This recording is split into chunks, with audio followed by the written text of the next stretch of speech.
I'm Glenda Ritz, Superintendent of Public Instruction, and I call this meeting to order. Roll call, please. Troy Elbert, Present.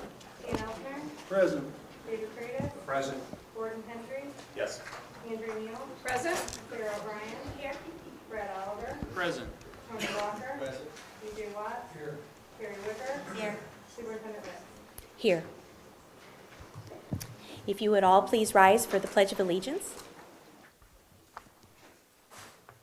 I pledge allegiance to the flag of the United States of America and to the republic for which it stands, one nation, under God, indivisible, with liberty and justice for all.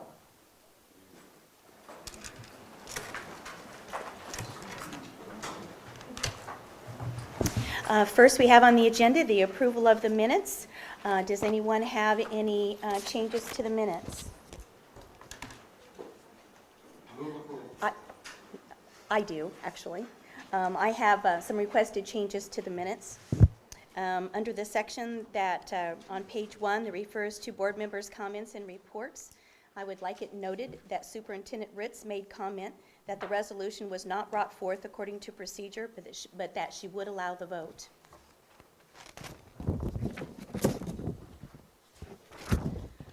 Also, on page 8 of the minutes, there's a sentence underneath the 4th paragraph where it says last discussion item. It says Superintendent Ritz explained committee members must be appointed by September 10th. That is not a requirement of anyone, but I did say I would have them appointed by that date. So I'd like must to be changed to will. And then in the last paragraph of the minutes, I would like the same notation that I reiterated before. Superintendent Ritz made comment that the resolution was not brought forth according to procedure, but that she would allow the vote. Do I have a motion for the approval of the minutes? Do I have a second? Second. Any discussion? Hearing none. Those in favor of approving the minutes say aye. Aye. Those opposed? No.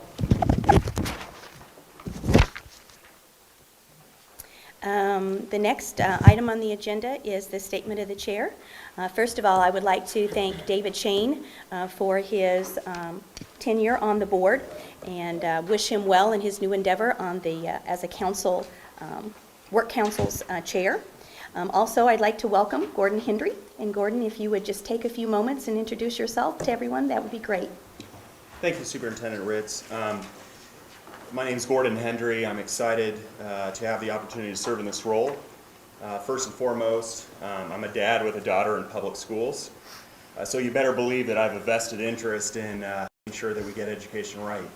Beyond that, I'm a problem solver, a business leader, and someone who cares deeply about the future of the economy of the state. There's no issue that's more important than public education with respect to a strong economy. It determines where people live, determines how successful our students are after graduation, and it's the backbone of a state that works. So I really appreciate the opportunity to serve, and I look forward to working with you and everyone on the board on these important issues. Thank you very much for joining us. I'm going to give a couple of updates underneath my statement of the chair. The first is the CTB contract update. We are in the process of extending our contract with CTB for the 14-15 school year, and the settlement negotiations are progressing and continuing on. Regarding the Education Roundtable update, you have several items that are before you today as a result of the roundtable meeting that we had on the 25th. So you will be working with the cut scores, science cut scores today. And the social studies standards were preliminarily discussed, but they will not be on your agenda today. We're going to allow time for the roundtable to have time to actually look at those standards in depth and have more dialogue. And then I believe House Bill 1005, you'll be getting an update later, and so you'll get some information regarding that. Regarding the A to F Accountability Panel update, Dr. Steve Yeager with the Southeast Allen Corporation, he and I serve as co-chairs for the A to F panel. And we have had 2 meetings, and the first meeting was an overview, really, of accountability systems and getting a flavor for the knowledge base that we needed to have to proceed. The second meeting was concerning growth. It is listed in 1427 that we actually address the topic of growth and have measures of growth that are individual to the students in their schools and not compared to their peers around the state. So we just had conversation and information about growth. We're going to continue that growth conversation Friday at our next meeting, as well as have conversation regarding multiple measures. As you know, the high school has multiple measures, and so we're going to talk about the high school model, and we're also going to talk about multiple measures possibly for elementary and middle school. So we're going to have a robust conversation of that. I know it is the will of the board, the members, that you have some information that you may want to actually give to this panel. So at this time, I'm going to listen to your comments, and Laura, if you would please take copious notes, and I will be most happy as the co-chair of the committee to give your input to the panel at our next meeting. So with that, if you've got some comments you would like to make regarding A to F or information you'd like to share, we'll be glad to take that. Sarah? I would just like to suggest, as a recommendation comes forward to the board, that we perhaps have more than one recommendation brought, that there are 2 or 3 options with pros and cons of both that we can go through and figure out exactly what is best fitting for the vision of where we proceed with it. So I guess my main concern is making sure that we have a couple of options brought to us. I think I can respond to that in a little bit. I think there's going to be many recommendations coming forth to you, not only about where we might be headed with a model, but also transition pieces as well. So how to even get there. So I get a sense from the board that we have a lot of things to discuss. A lot of things may not be fully decided and procedurally, where we need to head. Okay, thank Other you. comments? Brad? Oh, sorry, I thought I heard Dan. A couple comments real quick I just wanted to ask is that one is I haven't had a chance to really study the work that's happened in the panel. I do understand some discussions around growth to standard, growth to proficiency. I would just say that personally, what I'm hearing and what my thought is on that is that we need to not only look at growth for standard, but we do need to look at growth for proficiency.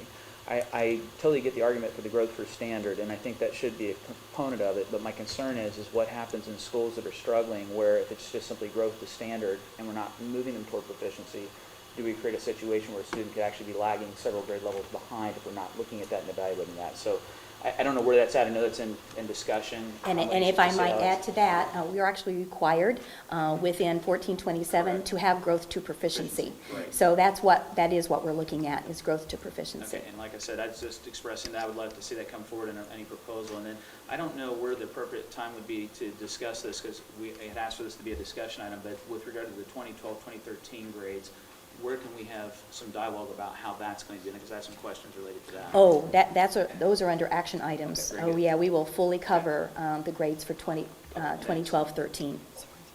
Yes. Morning, I have 2 questions. The first deals with the timeline. It's important that we have enough time to review these recommendations before we make a decision. So my first question, what's the timeline of us receiving their recommendations and then having to make a decision? Second question deals with the standards themselves. I was reading some information regarding one of the meetings, and there was some discussion about having different standards for different demographic groups. And the example was that children of poverty may have some different standards than all other learners. And that's troublesome to me. Can you talk about that? Is that part of the I can discussion? talk about both of those items. Thank you. First of all, regarding the timeline, you will receive the report recommendations by November 1. That's required. And then I'm going to be proposing a little bit later 2 November meetings for this board to have in-depth study into the information that regarding the A to F. So we'll have 2 opportunities to have some full-length discussion on that. In fact, one of the meetings might be solely for that, and that will be at your discretion.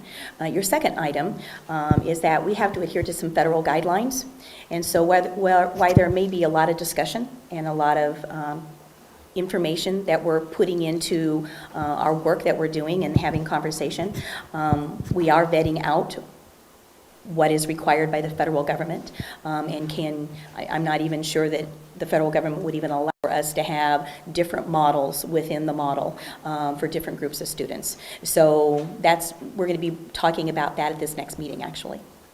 As a follow-up, you mentioned we'll receive it November 1st. We may have a couple of meetings, but you didn't give us a date of when you're going to bring a recommendation forward for a decision. Is that the 15th by law? November 1, you're going to get the recommendations from the committee. By November 15th, you will 15th. have emergency rules. And as I said to Sarah, those may be transition types of things that we may be doing. I don't get a sense from the committee that we're going to be able to just switch voila, with the date, with the data that we're going to have for 14. But then we're not finished with our dialogue nor our recommendations in any kind of form. Why emergency Dan? rules? I believe that's what it calls for, is emergency rules. Am I correct? Full rules? The language in the statute says that it gives the option, so there That's can what I either be thought. an emergency rule or a traditional rulemaking process. And Correct. it just has to be completed by November of 2014. I guess my assumption was that we would be doing some type of emergency as we prepare the rules.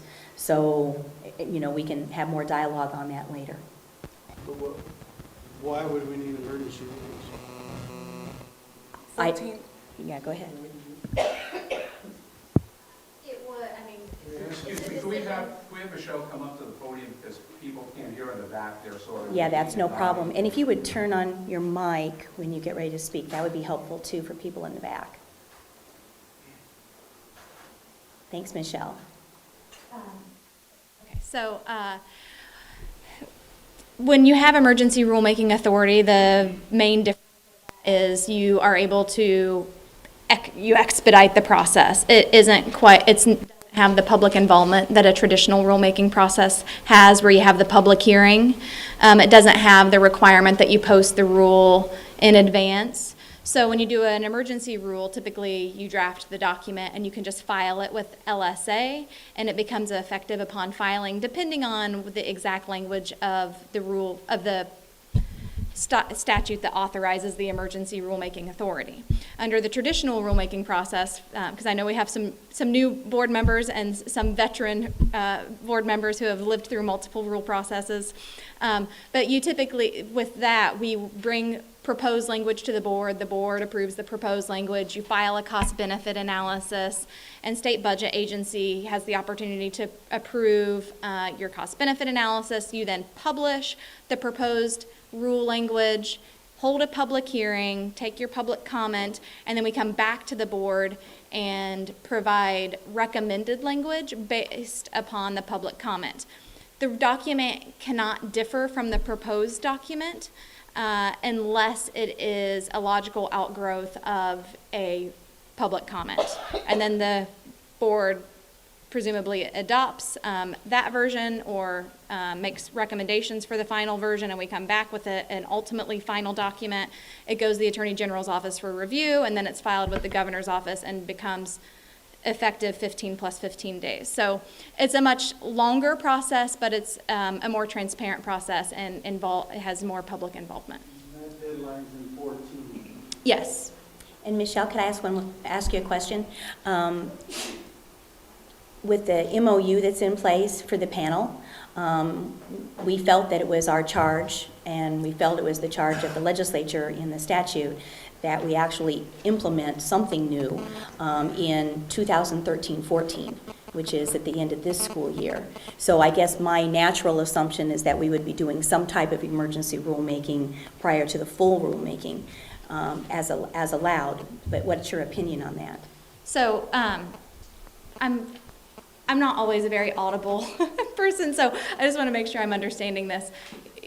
You felt that your charge was to have a new system for 13-14, is that correct? Correct. So the challenge with that is we're already in the 13-14 school year, and there are always potential legal implications of creating a rule that would grade schools when those metrics aren't in the school's hands in advance of the school year. It's not having the rubric against which you're going to be graded before you complete the assignment sort of thing. But we've seen that happen before, and if that's the legislature's intent, it's possible. But whether you did a traditional rulemaking or an emergency rulemaking, you could theoretically still have that completed if we began the process relatively quickly by the time that you're assigning grades. The only concern that I would have on doing an emergency rule is you would want to wait until after you have assigned A to F grades for the 12-13 school year, because the statute, I don't have it in front of me, but my recollection is it has language that once that emergency rule takes effect, 511 IAC-6.2-6 becomes ineffective, and those who are familiar with that code site I just gave know that it is the administrative regulation that gives us our current A to F metrics. So if that were to happen, say you adopted emergency language today, which you're not doing, but if you were to do that, you would nullify the current metrics we have, and then you wouldn't really have something to grade the schools against for the 12-13 school year for the concern I just mentioned, which is at the back end of a school year, grading schools against a metric that they were not aware of in advance of the school year. Does the legislation assume that we're going to change 13, 14? Did the legislature assume it? In the legislation, is the superintendent said there's an assumption or something drawn from legislature we were going to change the system for 13, 14. And again, I don't have it in front of me. I'm going to be honest. I do not have the language in front of me. My recollection is, again, there's a date of November of 14 for either an emergency rule or a finding. And given the legislature's assumed familiarity. I mean, our legislators have been doing this for a while, and the whole reason they passed this is their familiarity with our process for grading schools. That since they gave us until November of 2014, assuming that we hit that deadline at the back end, we wouldn't be able to apply it until 14-15 so that schools would have notice. We're always wanting to try to give schools notice of metrics that are going to be applied against them. I'm happy to revisit the full language following the meeting and give an update, but I have read it before a couple of times, and my recollection, the main point of it is something needs to be in place by November of 2014, which in my mind means the earliest you would want to apply it would be the 14-15 school year. Looking at 1427, to extend off of what Michelle is saying, it specifically says not later than November 15th, 2013, the state board shall establish new categories or designation of school performance. So looking at that sentence together with the MOU of the working group, it's very clear that the expectation of the working group is that the November 1, it says that a report will be given to the board not later than November 1. I think the expectation is that the report will be given in time for November 15th for the board to take an action, because under 1427, the board is supposed to adopt new categories or designations by November 15th. Now, an additional matter is there is some confusion on interpretation of 1427 when it comes to rule. There's one interpretation that Michelle stated that it does say by November 15th to adopt categories, that the board has to do that. But what does that mean? Well, then you have to go to the second part of 1427, which says, the new standards assessing school performance. It gives, what has to be in those or considered. And it says, of course, as Michelle said, that upon adoption of new rules, that it will void the rules that we have. The way that this statute reads, it isn't clear if by November 15th, you, the board, have to adopt rules or just categories. But I do think that there are two different ways of looking at it, and I don't know if there's a different expectation in the legislature that some sort of rules be adopted by November 15th, but there are competing interpretations, to be fair. If it's adopted by the 15th, does that mean it has to be implemented for 13, 14? Or could we adopt rules with the stipulations are implemented 14, 15? That's an excellent question. I don't know that 1427 is clear. Referencing the MOU of the work panel, it's clear that they think that. And let me read the language to you. It says the panel shall compose a final report with recommendations no later than November 1, 2013, so that those recommendations may be implemented in a timely manner for the Ada F accountability system for the 2013-14 school year. If the law's unclear or ambiguous, is it up to us to decide what the interpretation is? Well, it's not like contract interpretation where we have a nice hard rule where we say you interpret against the drafter. I think that one approach would be, what I would typically advise to do would be seek an advisory opinion from the Attorney General's office. But I don't want to get into a lengthy back and forth between Bernice and myself. I do think that there are concerns with an interpretation that has us trying to adopt new metrics by November 15th based on the MOU language. I think that we should limit our analysis to the statutory language that was passed by the General Assembly. And in the way that I read that, is that you are allowed, and it expressly says, an emergency rule or a final rule, which means a traditional rulemaking, no later than November 14th. And again, I'm happy to look through it again. But at this point, if you were to choose to do the traditional rulemaking, then, and that became effective next summer, then it would apply for the first time in 14-15, absent some express statutory language. Otherwise, I would have concerns to do otherwise would have some legal risk involved, because again, you're applying a metric that there wasn't appropriate notice given for.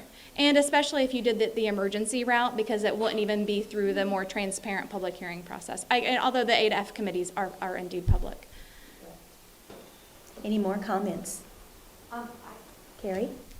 I've been lucky enough to get to attend, like, as I mentioned last time, like when we do some ISTEP setting, and when we were doing the teacher licensure, you know, I've been, the staff is nice enough to let me come and kind of sit in whenever I like. Would it be beneficial to have one of us at some of the meetings? I know you're there and I know you're a co-chair, but I feel like it benefits me as well as them. Meetings, you can come. But, you know, would there be opportunity then for us to convey some of our, Is there public comment? Yeah.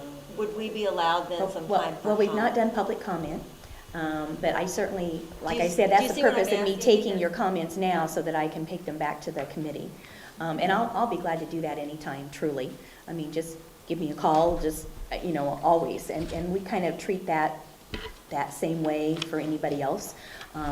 We decided as co-chairs early on, we would not take public comment because we wanted to do our work. So we have not entertained that. But certainly, that's my purpose now in taking your comments, and I'll take them anytime. And I believe you, and I will probably give you a call That's here in the next okay. couple weeks. No but- problem. But in some ways, it would be to our benefit too, to have the opportunity to go and I understand it's a public meeting and we could attend. But I know how many times I've benefited from the opportunities. The more involved I am, the more educated I am about it, the better I feel about it when we get an end result. I'll take it back to Steve Yeager, and we'll have a conversation. We're streaming them, so you know they can be viewed too. Okay. Yes, Andrea? Well, my question is, obviously, it's not feasible to implement a new metric for the current school year. So what happens to the current school year? Do we preserve the status quo, or do we go back to the system prior to status quo? That, to me, is the question. Yeah, we're going to have some more dialogue, obviously, with the department and perhaps the Attorney General's office. We're going to have some more dialogue about exactly what it is that we think we're going to be doing here with an action in November. As a result of this conversation, clearly there's different ways to interpret what it is that we've all been tasked with doing. So we'll be taking this back for sure. Yes, Tony? What's happened to change the status quo? I'm not aware of anything that has happened to legally change what we did last year. Michelle, do you have any kind of position on that? In terms of applying the metrics that Yeah, have been. it's the same metric. Correct. Yeah, this year we're using the exact same metric we used last year until there is a change, which hasn't happened. That's Right? correct. Okay. Yeah, why wouldn't you change? We even had an independent bipartisan study said it was fine. I mean, you can't change horses. I mean, why would we even consider doing something like that? Are you talking about changing for this year, Dan? Right. For 13, 14? Okay. Any more comments? Thank you.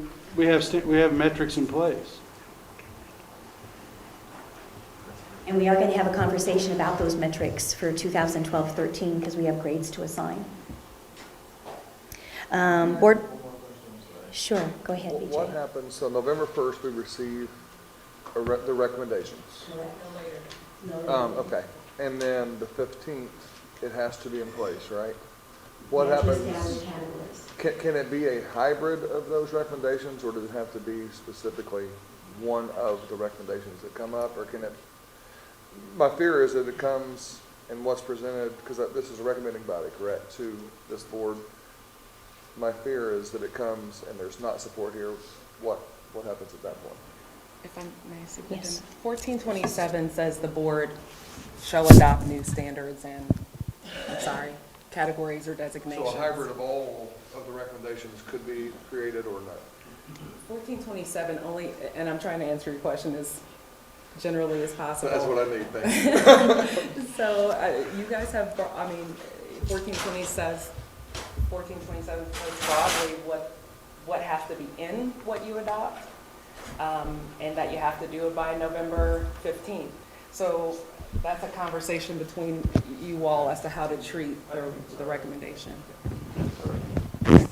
Brad? Comment, just that when I look at that, when I look at 1427, it's clear to me that at some point, the board is the one statutorily that has the obligation to do this. And that being said, I appreciate the work of the 8F panel, and I would hope that we would take their recommendations seriously under advisement and look at it, because I know there are great people doing great work. It concerns me, though, that the forum right now for us to have input is limited to right now. It feels like that. I'm going to exercise the right to send some additional comments to you, Superintendent Ritz, knowing that you'll take it back to the panel and that they will continue to do great work. My concern is, though, when that recommendation comes back November 1st, that is a very tight window if we really assume that it's the board's responsibility to vet through that. My comment is basically to say, I think we need hope in the possibility we may not be able to get that work done inside of the normal November board meeting if we're really going to do it and do it with any kind of integrity or credibility. And a little bit later, we are going to talk about that. We're going to talk about the November meetings, because I'm going to suggest that we have 2 meetings prior to the 15th. Very good. I'm feeling better here now. So, Just a question on it. Sometimes another meeting doesn't get at the issue. True. Because we tend to get a lot of input from various constituents, and I know we all value that input. And with a 2-week time frame, I'm very concerned that, yes, we can meet 15 times at the beginning of November. Doesn't mean that we're going to have input and have an opportunity to reflect on it. And for one, I have a concern about essentially a 15-day turnaround. How was that date established? I know the November 15th deadline's by law, but who made the deadline for the panel to submit their recommendation to us by November 1st? Where did that come from? it came from the MOU. The MOU? That was developed by, I believe, Senator Long. The MOU is with, yes, the House, the Senate. Yeah, it's amongst all the parties. And the governor's office. And so we didn't vote on that date, or we didn't have any No. input into that date? No. Do we still, it seemed like last year we had a consultant, I believe it was from Colorado, that was advising the department. Is that still under contract? We're here in October, and I'm wondering, people who deal with this professionally, I Could can give tell us you, Dan, that we are. Could give us a lot of insight on that. I can tell you, Dan, that we're contacting Andrew Ho out in California to take a look at whatever growth model pieces that we come up with on the panel. So we are seeking expert advice. I was impressed. Is it a Bittabinner? Well, I'm trying to remember the name. His name's Damien Bedbenner. Damien, yeah. Claire, can you come up to the podium, please? Excuse me, the chair will direct people to come up to speak. Thank you. Would you I direct just Claire couldn't to hear come her, up? what she was saying. Go ahead. I apologize. His name was Damien Bedbenner, and he worked with the Department of Education starting in 2009. And What was his task? I wasn't on the board at the time. He provided initial input into the development of the Indiana growth model, although the actual development of the A through F system, which incorporated growth, was handled by the department staff. And then he will also advise the board last year about adding, not the board, the staff of the department, of adding growth to proficiency into the existing growth model. And where's the end product that he produced? That work was not completed. Why wasn't it completed? The change in administration, I believe it was undertaken by the prior administration, and the contract has expired. is that something we want to reconsider, the continuation with that and the line of thinking we were using? I would defer to the board and Superintendent Ritz as to whether that was the wish of the board. I've already, my staff's already aware of the model that was presented, and they are looking at different aspects about what the board wanted to see in a growth model. So, as I indicated, we are contacting expert through the Department of Education, and we're proceeding forward with that. And I appreciate that. We may, as a board, we followed this path quite a while, put a lot of time in it, and actually, the model we put in seems, we've had some bipartisan review of it, we have some pretty good input. I kind of like the line of thinking and research this person did, and I'm wondering if we shouldn't have that input continue. I think there'd be value in it. I'm not afraid of two different ideas and input, because we're going to have a tight timeline, and I'd hate to wait till right at the end and say, well, let's get some other expert opinion here. Could we re-engage this fellow? Would you be against that?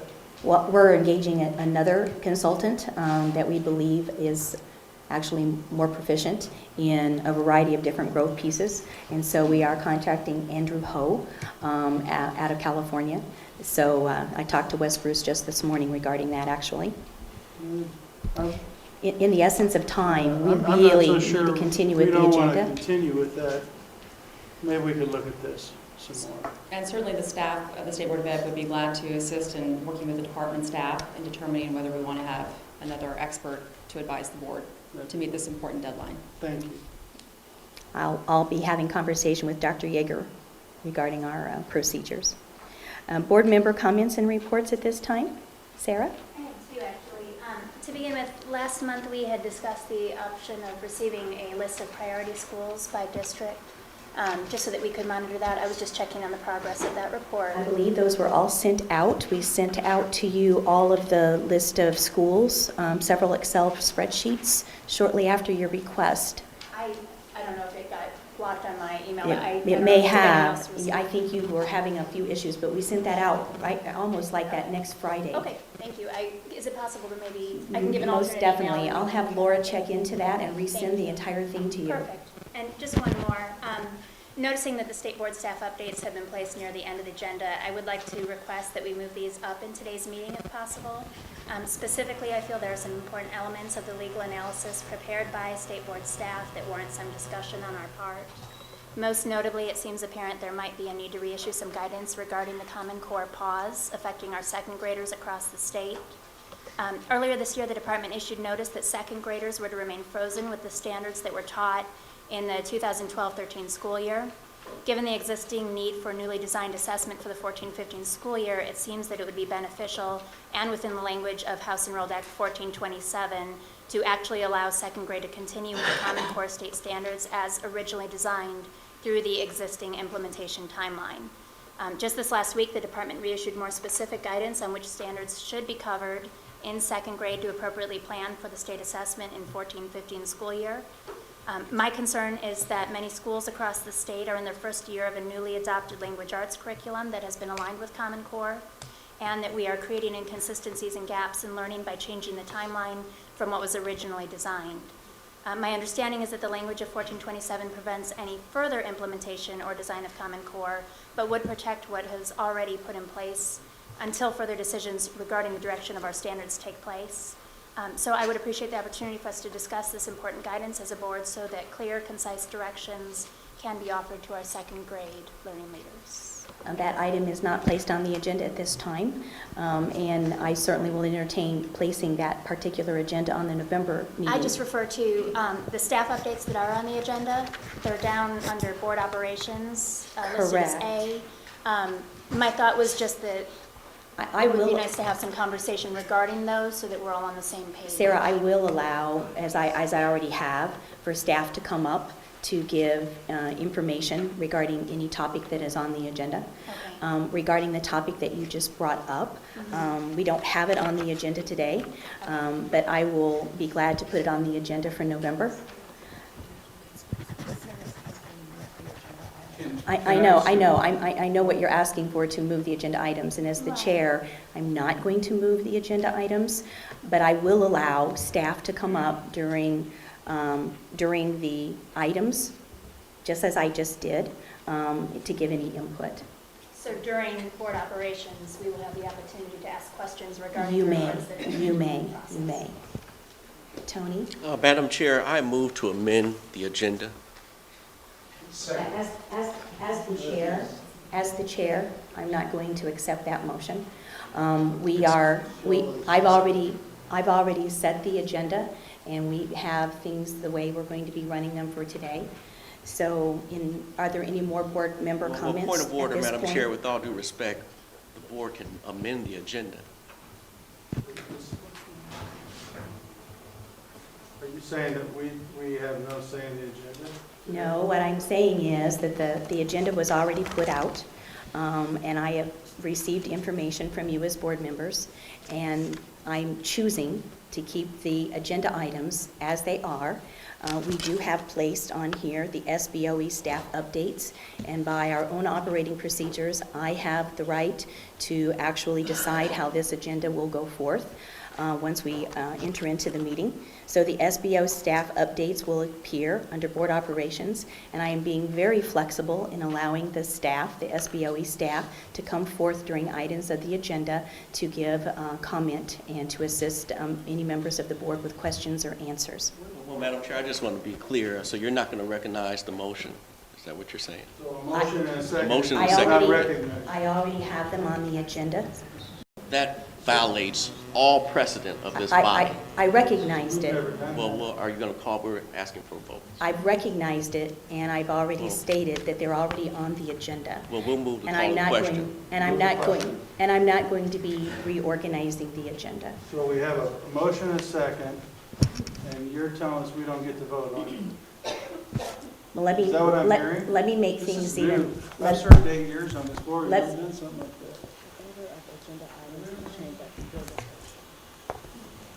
The order of agenda items may be changed during the course of a board meeting at the chair's discretion. I am choosing to not change the order of the items. The SBOE staff updates are under board operations at the end of the agenda. And I don't know what else to say about that. I also want to go a little bit further because we've had actions come before this board in resolutions that have not been according to procedures, and I've allowed them to happen. I want to say openly, whether it's a violation of open door law or it is not, that to have actions taken before this board when the public's not aware that they're going to be taken and have comment on that, I do not deem to be appropriate. And so we're going to follow this agenda. All the items are on there that you requested in a fashion. I even allowed for discussion, so to speak, under the A to F Accountability Panel update. I will allow for the SOBE updates at the end of the meeting and proceeding with that. Well, Madam Chair, what authority were you just citing that gives you the exclusive right to The determine? procedures that the governor's office and my office established early on, and that this board said that we were going to abide by. Well, if that's the case, then, Madam Chair, I move to suspend the rules. Second. There's no motion to be called. I'm the chair. There was and just we're a not- motion and a second. We're not calling any motion. Point of order, Madam Chair. There was a motion and a If I second. may, just really briefly, not about the motions themselves, but the open door law piece. I just don't want there to be a perception that our board members are trying to violate open door law. The open door law is pretty clear. The opinions of the public access counselor indicate that, one, the board doesn't actually have to operate with an agenda. If the board does operate with an agenda, there's a requirement that you post it at the front end of the meeting. But it's also clear that once you do have the agenda, there's incredible latitude or flexibility about whether you follow it to a T. Action items may be added to the agenda, and it is not a violation of the open door law. I just wanted to correct that And I piece. didn't indicate that I felt it was. I just wanted to say that I feel we owe it to the public that we published this. I've made my decision to not alter the agenda. All items are on the agenda that were requested. And we have a lot of work to do today. So if we could just proceed, please. Madam Chair, with all due respect, there's a pending motion. There is no, the motion is out of order. And so I'm not recognizing the motion. As the chair, I have the discretion of reorganizing the agenda that we see today. So are there any further member comments and reports that we need? Brad? Yeah, I have a couple of word comments. First, I would really appreciate the minutes would show that, and I won't speak for the board, but I'll speak for me, any implication that somehow the board has violated open door policy through the communications, I think the insinuation could be left there, because there has not been any email communication that I've seen since I've been on this board since July that would suggest that's ever happened. So I appreciate Michelle clarifying that. Second, I would really appreciate a legal interpretation on where the statutory authority starts and stops with the chair of the board. And I don't mean that controversially, but the email communications part of this meeting were very clear for me that even though people were asking for these things to be in the discussion item, and we did ask for that, believing we followed the shared governance procedures, it was very clear in the response back from the chair that it was your interpretation that you set the agenda.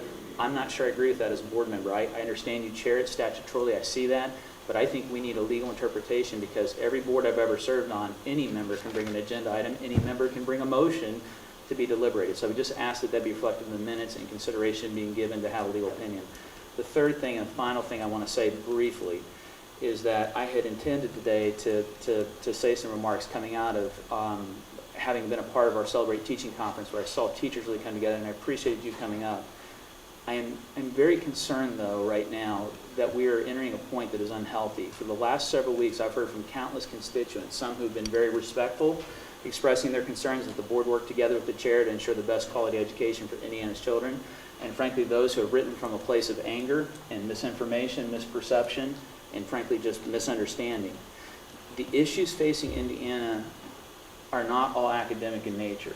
In my opinion, they are largely relational. And rhetoric will never be as effective as relationship. And I say that because as we move forward together as a board, all of us including the chair, I am absolutely convinced it is incumbent upon us to work relationally to restore the relational trust in the state that clearly has been weakened. And there's a lot of reasons for that. I won't deliberate those today. But I'll just simply say that if you look at today's agenda and the seriousness of the issues on there, it is time for some constructive dialogue. And my hope would be this, that we'll start to abandon any kind of position that's polarizing because it's adult-centered, and get back to being student-centered and find our way to the middle ground. And I think there's three things we can do immediately. The chair recommended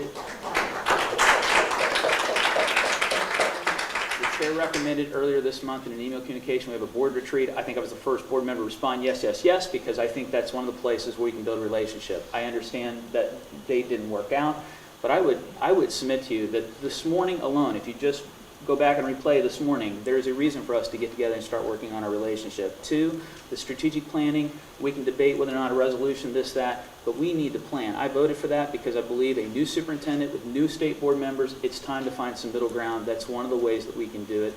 And lastly, I would just say this. I think we have to revisit the shared governance document that's already been referenced today.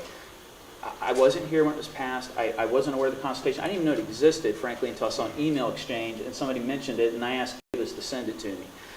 It's problematic. If it takes 10 days to put something on the agenda and we're under statutory deadlines as a board to do things, how does that work? I don't know how that works. I've never seen that. I've seen agendas go right up to the 48th hour, which is the open door requirement before you post the agenda. I've also never been on a board where there was exclusivity to the fact that the chair sets the agenda. These things basically speak to relationship. They have nothing to do, frankly, with procedure. They're relational. And I would just say to all of us, we take a deep breath collectively, and we come at this relationally and put the students of Indiana first. And if we do that, we'll be transformational. If we don't do that, we're going to be transactional and we're going to fail. And we have a lot of student information to talk about today. Absolutely. So perhaps we should move forward to public comment. For Brad. Brad, when we did that shared governments document, the reason why it did pass, because Neil Pickett raised these concerns actually about the 10-day period, but we didn't feel constrained at that time because we knew procedurally we could always suspend those rules to get done what we need to get done. Is this still board comment? It is, but I'm ready to head down to the public general comment. You may. 3 comments. One, I received, I want to thank you all for signing that letter. One of the things that's very clear, the last few years, we've been making tremendous progress. And in that note, and it ended up in a lot of editorial pages, and I got comments from legislators and teachers, when I-STEP scores are moving forward, when you're getting more children to read in 3rd grade, when you have graduation rates, and then the I-STEP scores came up out afterwards, and they went up again. Change is difficult. In this board, I've been on it 8 years. We've challenged, made a lot of bold decisions and moves, but you're seeing the fruits of this. And I just wanted to reiterate, we owe a lot to innovative, dedicated, hardworking teachers and principals. They're moving the needle. And that also is a message just about having clear goals and having courage. Second thing, I've served on the board 8 years. I have never received so many venomous, negative, accusatory type emails and communication after the last board meeting. Someone's feeding a narrative. First of all, most of them didn't. If you juxtapose what happened in the meeting and what you get in the emails, someone's feeding some very negative information out. And again, it's not student-centered. That's right. It's cheap politics. It's tearing people down.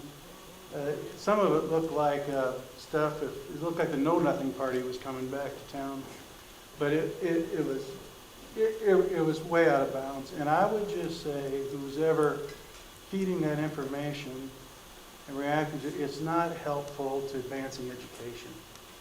It's just not helpful. We've been tremendous, in my time here, tremendous dedication of public servants, people with families and classrooms to attend to.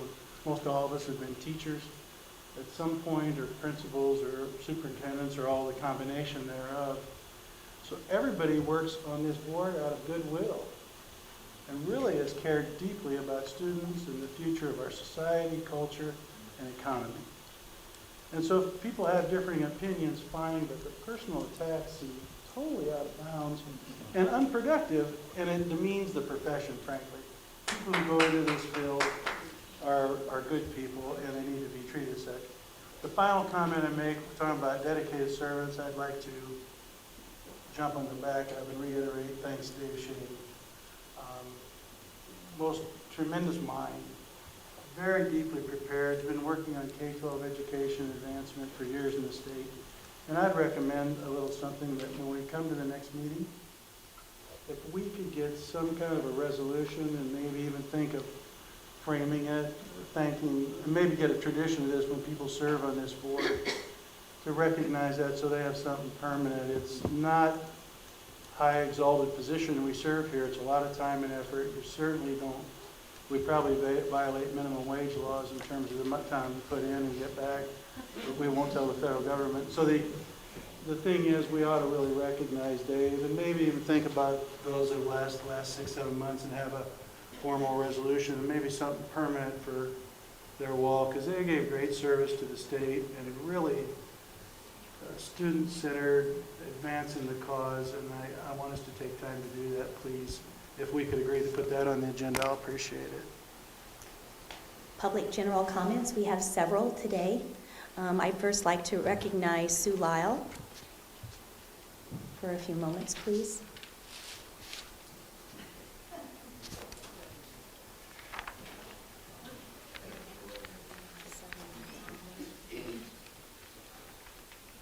Since we have 10 people making comments, if you could limit your It's short. comments to a few minutes, that would It's be very great. short, thank you. My name is Sue Lyle. I live in Carmel, and I am a grandmother of four, three who are in the Zionsville school system. I got involved with Common Core a couple of years ago, did a lot of research on it, and have some grave concerns, so I'm glad that this board is addressing that.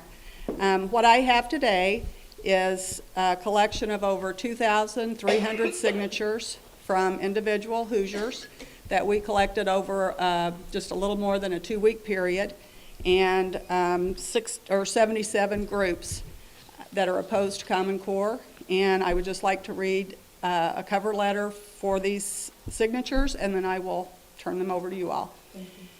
We, the undersigned, from across the state of Indiana, oppose the adoption of Common Core state standards. We further oppose participation in all consortia and agreements that cede any measure of Indiana's governance of its standards and testing. We agree that academic standards should be set high with assessments that adequately assess student growth and school performance. We do not oppose the use of nationally normed referenced tests chosen by the school and reflective of the school's curriculum. In order to retain choice in our private and public schools, we believe there should be a variety of approved tests available, not just one. The Common Core is not the instrument to raise student achievement in Indiana.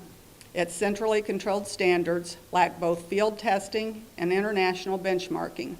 No evidence can be shown that Common Core will lead to students' gains or an improvement in Indiana. Furthermore, the Common Core subjects all students to a set of standards which are pedagogically laced with unproven methods and techniques and which subvert independence and curriculum choice. Establishing national standards and enforcing them with a high-stakes federally funded test will mandate a national curriculum. No constitutional or statutory basis for national standards, national assessments, or national curricula exists. We agree that this is a violation of federal law. We adamantly oppose the adoption of standards that are copyrighted and owned by an organization outside of our state that has the sole authority to change or delete standards. We fear the influence of special interest groups and the heavy hand of the federal government over our remaining state standards. Alarming figures are surfacing about the cost of Common Core implementation. It is physically irresponsible for Indiana to proceed without a real cost analysis. Finally, the testing consortium will dictate test scores, definitions of special learners, test accommodations, testing dates, content, test scoring procedures, and security provisions. Indiana needs to be the sole voice in these decisions, not one of many states. In furtherance of the principles of local governance and fiscal responsibility, we call on you to repeal the use of national core standards in Indiana and create our own Indiana standards, teaching materials and content for our children. Thank you. Thank you very much. Yes, we'll take it. Betonia Shank.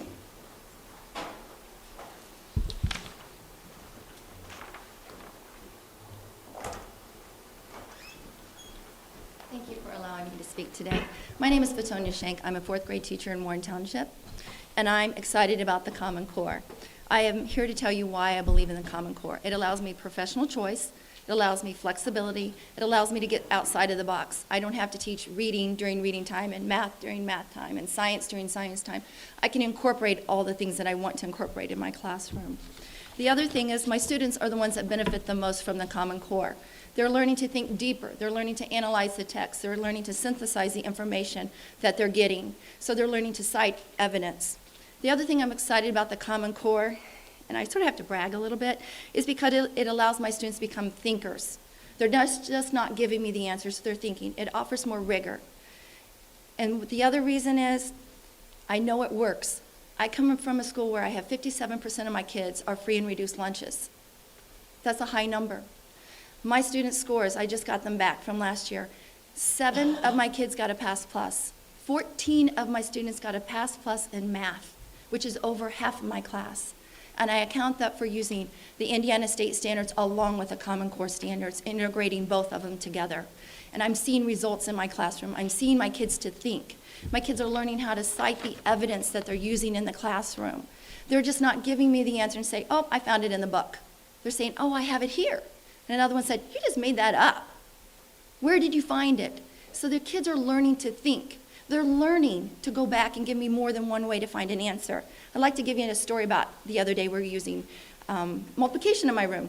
And the problem was you have 24 students in your classroom, and there are 3 teachers. How many students do I have altogether? And one student spoke up and said, I have 27, there's 27. And another one looked, I don't think so. And I said, what do you mean? Think and talk to each other, see why it's wrong or right.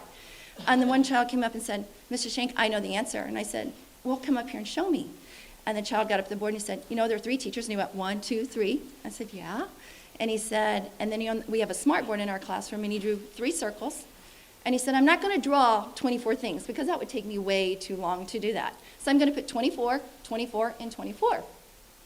And he said, see, there's 24 here, there's 24 here. If I add those 2 numbers together, I don't get 27. So that number doesn't work. And he said, so I know 27 is wrong, but I do know the answer. And I said, does someone else know how to solve it? And they said, yeah. You multiply 24 times 3. I'm sorry, I should have said 3. 24 times 3, and you get the answer. And another kid said, I know an area model. I said, what's the area model? He said, it's 20 plus 4. So you multiply 20 times 3, that's 60. 4 times 3, that's 12. Add them together and you get 72. Those were 3 different ways to solve one problem. So my kids are learning to think outside of the box. And I would like to say as a teacher, I have been preparing for the implementation. I don't want to go back to the old way of doing things. I've been teaching 28 years. I've seen things come, I've seen them go. We can't do the things that we did 30 years ago or 10 years ago. Our world is changing. It's a digital age. Our kids need the opportunity to see the world around them. So as a teacher of 28 years, I believe we need to prepare our students for the future. We don't need to prepare them for yesterday. We need to prepare them for tomorrow. So I don't want to go back. I want to make sure that my students are prepared. Thank you very much for giving me the opportunity. Good question. Yes, Is there a way in which we could, you use both, use Indiana? we use them both. Is there a way in which we could come to an agreement in Indiana, combine them, and call them what we want? Would that satisfy an excellent teacher like yourself? I think we have to find a common ground. I know you can take some of the Common Core and put 15% of what. I think there are some things that we need to add to the Common Core, so I think we can find a common ground. I think it's a good thing. I don't think we need to throw everything out. Well, when I heard you said you use both, Yeah, we use both. You get excellent results. Yes. My antenna went up that might be the I only place. had 2 kids fail ISTEP, 1 in math and 1 in reading. So to me, that's pretty awesome. I want 100%. I won't keep you any longer. It sounds like you need to get back. I need to get back to my room. Thank you very much. Thank you very much. I appreciate it. Suzanne Sherby?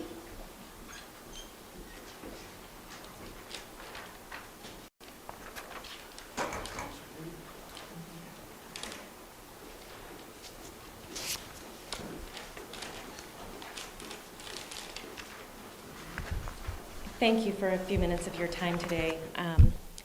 I keep thinking all along that the perspective of parents has been kind of on the back burner in this, and I wanted to share that with you. I'm the parent of 4 children, and I am concerned about the implementation of Common Core. I, like many parents across the state and nation, first took notice of Common Core when my children began bringing home some very different math homework. My children are at a blue ribbon school with a record of high achievement. What we were seeing, in addition to some very fuzzy math, was a marked and very obvious lack of arithmetic. My husband and I knew that our boys would be in trouble if this was their only exposure to mathematics. We looked at other North Side schools. We considered changing. We're in a little Catholic school. We considered changing. We looked at the flagship magnet school and IPS, and we found that nearly all of them had similar programs. In fact, my nephew had just left the flagship magnet school in after third grade, and was still counting on his fingers. That was one of the reasons, and I believe it was because of these programs. In 2012, I began to look for alternate ways to add arithmetic into our lives. I enrolled my children at Kumon Learning Center, which specializes in math education through carefully sequenced math drills. Kumon is very, very effective. It's also very costly at nearly $100 a month per child, which puts the cost of providing a basic mathematics education at about $1,200 a year. And I may have mentioned I have 4 children. My boys did benefit greatly from the Kumon approach, which is very much like the one-room schoolhouse of old.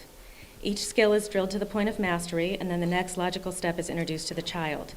Command of addition leads to easy command of subtraction, and command of multiplication leads to easy mastery of division, and so forth. Unfortunately, our family was unable to bear the cost, both financially and more certainly in terms of time.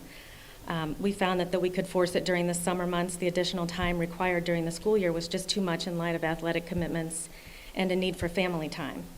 It was especially onerous for my younger children. For instance, my son, who was beginning 2nd grade at the time, would already have been sitting in school for over 7 hours when the time came for me to insist that he invest another 20 to 30 minutes of time doing practice drills that were not required or provided in his Common Core aligned classroom. Secondly, the annual cost of over $4,000, we just couldn't do it. I'd like to share with you, though, that my neighbor, whose experience was very similar to mine, at the same time enrolled her daughter in Kumon. My neighbor's daughter's an only child. Their family was able to bear the financial burden as well as the time commitment. She has, at this point, mastered multi-digit multiplication and division and is moving on to fractions this week. This is easily possible when children spend 15 to 20 minutes a day drilling basic math. My neighbor's daughter is 8 years old. She's in 3rd grade, just like one of my sons. And I'd like to show you what my son is doing under the very rigorous Common Core. This is his test from last week. You can see he did very well on it, which I'm glad of because it's very simple. The children are asked to ascertain that 6 red tiles plus 3 green tiles would equal 9. It's multiple choice. Then they're given a picture so that they can determine that 5 plus 6 is the same as 6 plus 5. And then down here, again, we're back to the tiles, and we have to determine that 5 blue tiles and 2 green tiles equals 7. Again, multiple choice. This is the level of rigor that parents are seeing in the classroom. I don't know why that word keeps coming up, because this is not rigorous. My son was doing multi-digit addition and subtraction a year ago, and he's capable of borrowing and carrying, but he has not done it this year. And I am impressed that there are other ways to teach math, and I think it's important to do that. I don't know what in the previous standards would have prevented that, but I don't think it's especially impressive for 4th graders to be struggling or having to think of different ways to figure out what 24 times 3 is. I have just a couple more comments. Having seen in my neighbor, and in fact in the children of several friends, what's possible when kids spend just 15 to 20 minutes a day practicing, I'm truly saddened to know what Indiana kids could be doing. And I think there's a heavy cost to be borne for the fact of what we're not doing. There's an April 2012 report put out by Education Researcher. It's a cross-comparison of various state standards with the Common Core. The most interesting component of this report is a section they devote to comparing Common Core standards to the 3 countries with the highest performing math. Those would be Finland, Japan, and Singapore. This section is titled International Benchmarking. And their finding is that in those 3 countries, they devote 75% of their instructional time to performing procedures, and that Common Core reduces the amount of time spent performing procedure to 38%. This merely confirms what parents such as myself knew instinctively.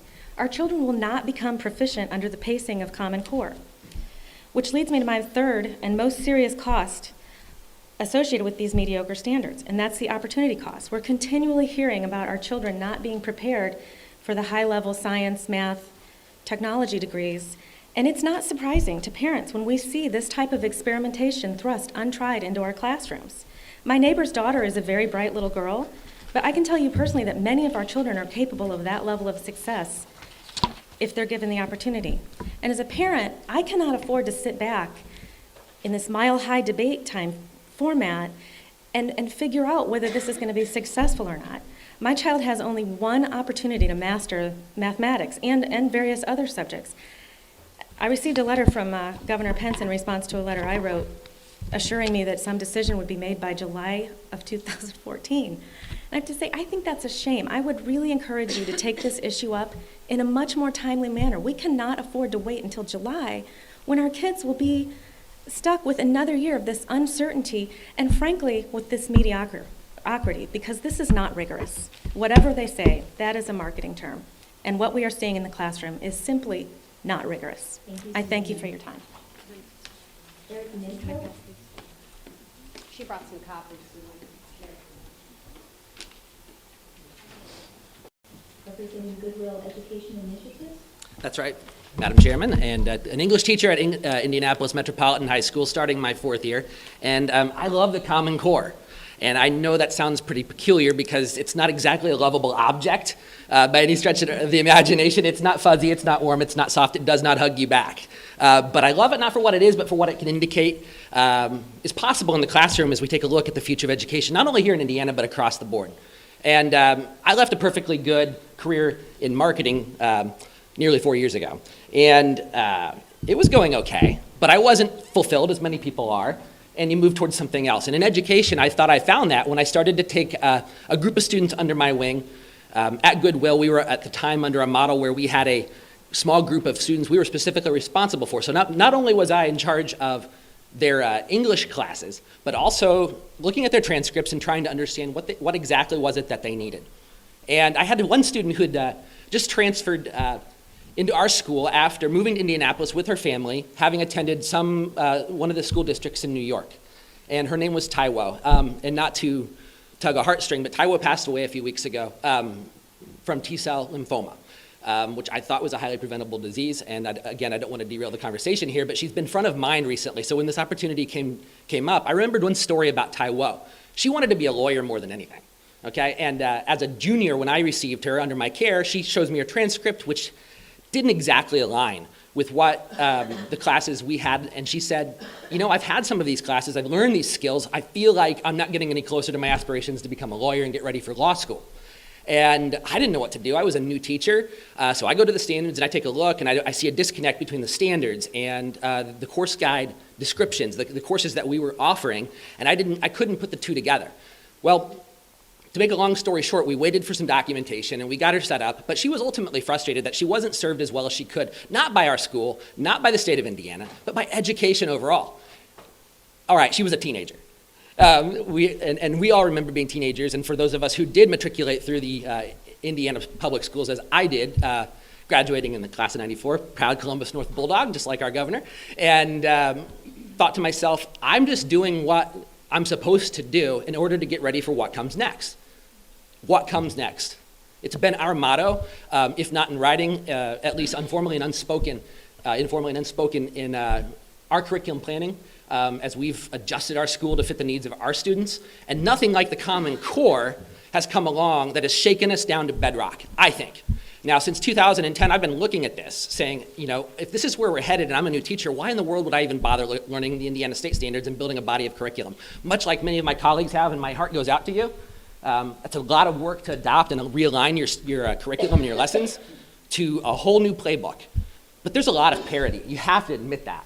And beyond that, what we are risking forfeiting if we back away from the standards, I think, is informed by my previous career serving the marketing needs of a number of companies. You see, when I was doing marketing, whether it was making a commercial for a local ad campaign like our mayor down in Columbus, or whether I was making some sort of a training video, the clients that I wanted to work for were national clients.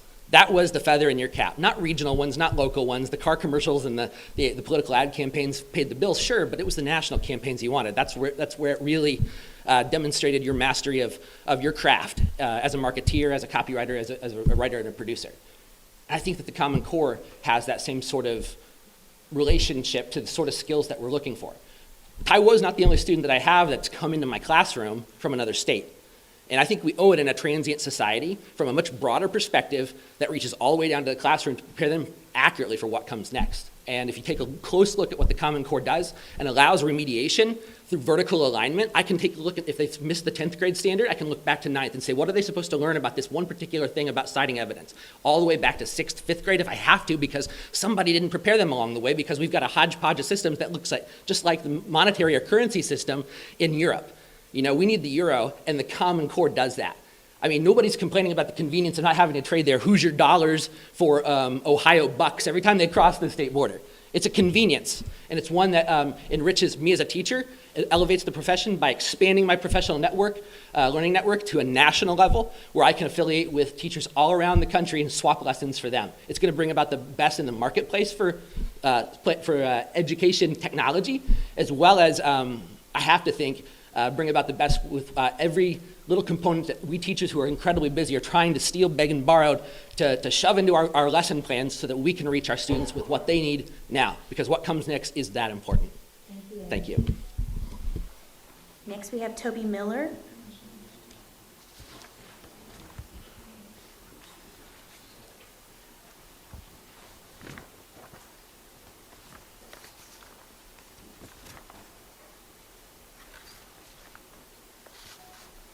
Good morning, all. Good morning. Appreciate you receiving my comments here. I ask for your indulgence here because listening to the initial conversation, it just dashed all of my prepared comments. So forgive me if I'm a little sloppy. My name is Toby Miller, and I'm a proud parent of 3 children, and one of them is still kind of matriculating through Pike Township. He's an 8th grader, and anybody who wants him, you can have him. I consider myself an involved parent, and up until this morning, I thought I was reasonably informed. But hearing everything, the metrics, the Common Core, the MOU, the November 1st, the 15th, the 2013, the motion, and this, I realize I'm not as informed as I should be, perhaps. And what it did was invite me to come back to you again so I can learn a little bit more about how we do things here. I'm just interested in my son and my children to excel. It's all I want. I'm concerned that his ability sometimes gets compromised, not only by his father's inability to learn new math, but perhaps because some of his standards tend to be all over. And I don't know if it's because of him or if it's because of us. I'm a little concerned based on what I've seen. It may be a little. But I believe that accountability works. Leroy Robinson was the dean of his school, and he remembers that Toby Miller was always in the school. And I believe accountability works. It worked for my son. It works for my previous children who have now graduated. You guys can have them too. But it does work, and I believe accountability is important, not only for students, for teachers, but I also now believe also for you. This is why I rise here, because I'm interested in seeing, again, I'm not an expert here, but I can recognize on my son's report card A through F. I got that. I can get that. And I can actually appreciate if that's the kind of a standard assigned to our schools. I can understand that. The rubrics, the metrics, the algorithms, all the complicated ways you judge things, I struggle with. And quite frankly, I'm a little impatient with. I'd rather see if it's an A or an F, and I can get with that. And then I can go ahead, and as a parent, I can say, what can I do to help? I believe in the Common Core because of what I've heard and what I've actually started seeing, but I'm not an expert in it, but it just sounds like it makes some sense. The A through F grading system seems like it makes some sense, that kind of report card. I'm interested also in the iRead program. It just seems to make sense that we kind of check to see how kids are doing by 3rd grade. So I'm interested in encouraging that. Encouraging the board to continue to do what you do, to advancing some of those standards, and improving our schools. And again, I'm very concerned when I see what's happening this morning, and I know the comments that came from over here. Forgive me for missing your names, but I'm very concerned that we're experiencing brinkmanship in Washington. I actually feel we have brinkmanship right here, and it sounds as if we're putting politics before the pupils. Again, I'm novice here, so forgive me for being a little sloppy with that, but I believe that we need to put those young people first. And I'd prefer that you, again, if you'd like my son, I can give him to you, and then you'll quickly find out it's important to put him first and nobody else. But I'm interested in being a partner with you. Consider me a soldier on the field for our children, and please receive my comments in the spirit given that I have sincere, legitimate concerns about what's going on in our schools. I wish I was much more proficient, and I leave it to the teachers and the parents and advocates here to know a little bit better. But I want you to hear that there is a concerned parent among a galaxy of the rest of them that are interested in you doing the work and not the politics, and really putting children first. So if you could receive those, I appreciate it, and I'll get to my meter. Thank you so much. Thank you.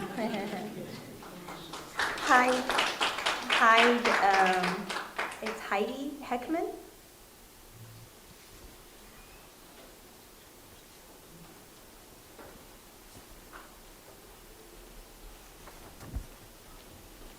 Yes, thank you. It is Heidi Heckman. I'm from Noblesville, and I'm a parent also, and I want to ditto what the gentleman said before.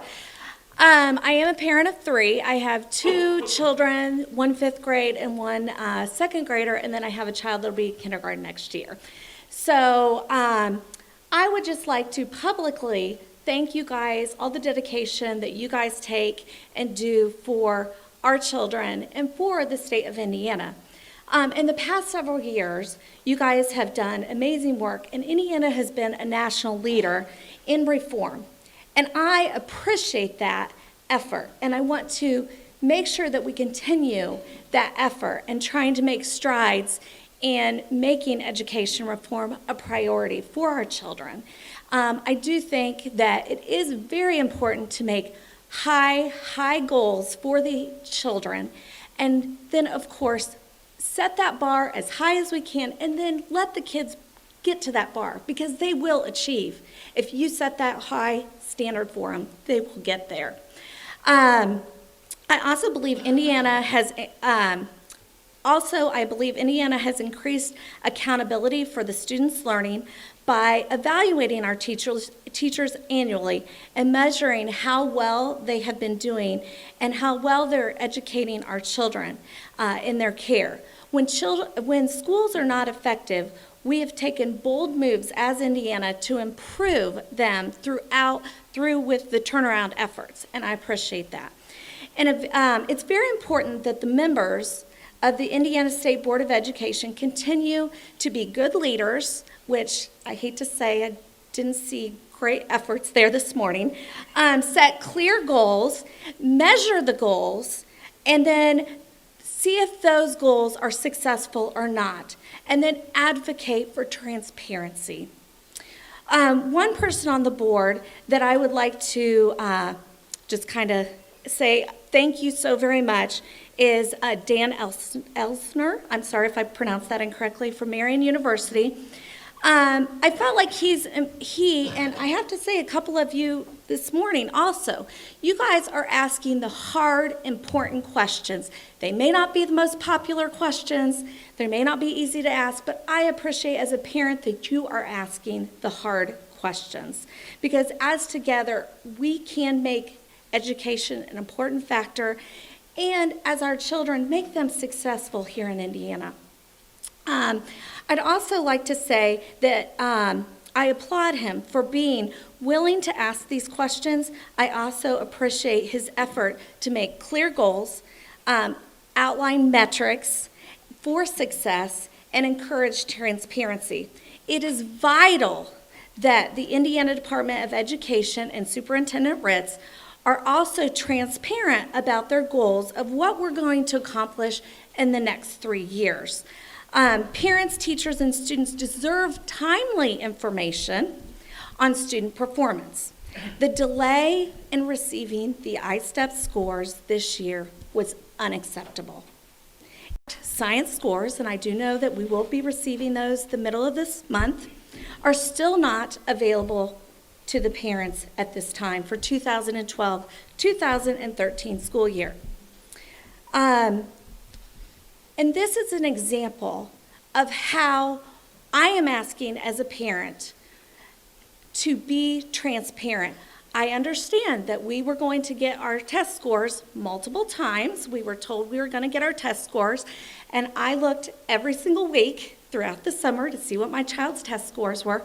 And then finally, I got the test scores, and I noticed that we only had math and language arts. But my child's science score was missing. We still did not have that score, and I understand we will be receiving that this month. But my point is that I don't understand as a parent of why it took so long, and then why we are not getting our science scores still. Why did those come late? And I have not heard any explanation for the reason. And as a parent, I am asking all of you to just communicate to the parents and explain to us why we are not getting these test scores. Just explain to us. We're not trying to be hostile. We just want to know, was there a delay in something? Was whatever. Just explain and communicate. That's what I'm asking. And finally, I would like to, on another note, I would like to talk about parents deserve clear and factual information about their schools. The A through F rating is very, very simple. It makes sense because everybody understands what an A, B, C, D, or an F is.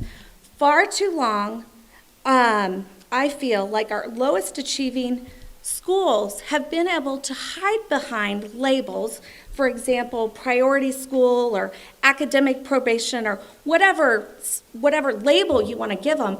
Parents, as talked about previously by the previous gentleman, they don't understand what you're talking about. It's lingo.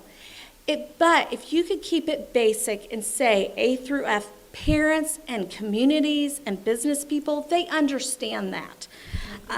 Thank you. I just have one more second. So in our conversation, let's be honest about where we're going and performing in schools, and we have to ensure that every school is preparing our children for a great future. And under the direction of the Indiana School Board of Education, I'm hopeful that we will continue to have meaningful discussions about where our education is headed in Indiana. Thank you. Thank you. Big Smith?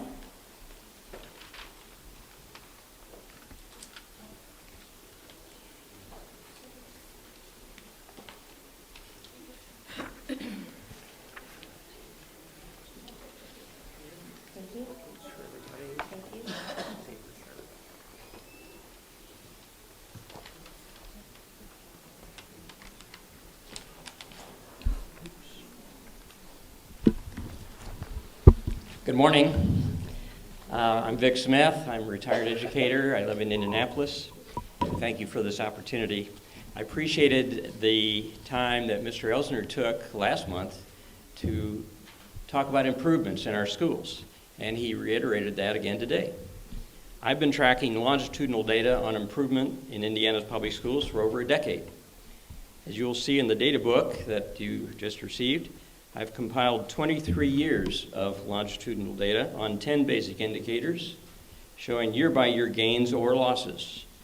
The 10 tables include state attendance rate, graduation rate, SAT and ACT scores, national assessment scores, ISTEP Plus results, and Core 40 and academic honors diplomas. I started these tables in the year 2000 as a report on the decade of the 90s. I've been fortunate enough to live 13 more years, and I've updated them each year, generally in June. So this is your data is dated June, and it doesn't include the latest scores that you've seen. Tables showing these 10 indicators are displayed so you can easily see whether the year went up, went down, or stayed the same. As you study the ups and downs since 1990, you will see a trend of steady improvement over many years. And if you turn to the last page, there's a summary of all this. It's always good to get 23 years down to one page.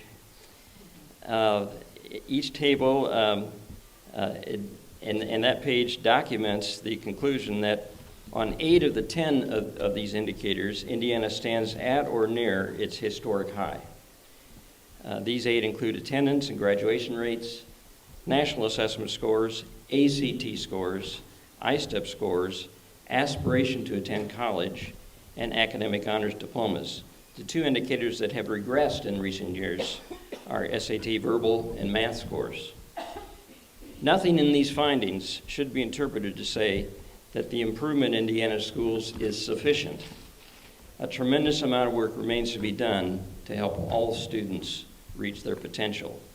But I agree with Mr. Elsener's conclusion last month and again today that we need to recognize the hard work of students, teachers, administrators, and community members who made these improvements possible. So for members of the audience and for future reference, these data can also be found on the website of the Indiana Coalition for Public Education, which is icpe2011.com. I appreciate the time to share that with you. Thank you very much, Peg. Thank you. Jackie Roten?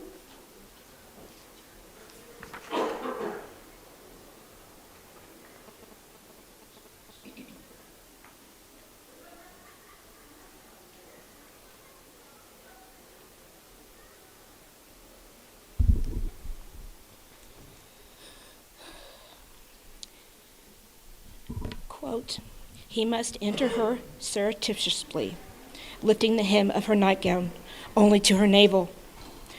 He must rest his weight on his elbows when they make love to avoid hurting her breasts. When she senses some spasm about to grip him, she will make rapid movements with her hips.